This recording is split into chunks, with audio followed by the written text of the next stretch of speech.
Tollywood energy star Ram Pothineni గారు నటించిన Andhra king తాలూకా movie అయితే ప్రేక్షకుల ముందుకు వచ్చింది. భారీ అంచనాల మధ్య ఈ మూవీ అయితే విడుదలైంది. Miss Shetty Mister Polishetty blockbuster అందుకున్న దర్శకుడు మహేష్ బాబు గారు అయితే మూవీని తెరకెక్కించారు.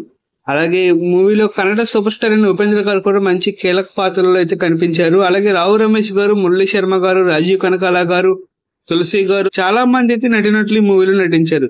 భారీ అంచనాల మధ్య విడుదలైన సినిమా మంచి పాజిటివ్ టాక్ అయితే తెచ్చుకుంది. చాలా రోజుల తర్వాత రామ్ పోతినేని గారు మంచి కథతో వచ్చారు. Out and out full entertainer గా నిలిచిందని మూవీ టాక్ అయితే వినిపిస్తుంది. రామ్ గారి కెరీర్ లో మళ్ళీ టర్నింగ్ పాయింట్ కావచ్చని చాలా మంది వ్యాఖ్యిస్తున్నారు. అలాగే ఇదేలా ఉండగా ఈ సినిమాకు సంబంధించినటువంటి హక్కుల విషయంలో కూడా పెద్ద డీల్ అయితే క్లోజ్ అయింది. శాటిలైట్ రైట్స్ ను జీ తెలుగు భారీ మొత్తాన్ని దక్కించుకోగా ఓటీటీ రైట్స్ ను నెట్ఫ్లిక్స్ సొంతం చేసుకుంది. థియేటర్స్ లో మంచి హైప్ ఉన్న ఈ నేపథ్యంలో డిజిటల్ అండ్ టీవీ హక్కుల కోసం జరిగిన గ్రౌండ్ డీల్ ఇండస్ట్రీలో చర్చనీయాంశంగా మారింది.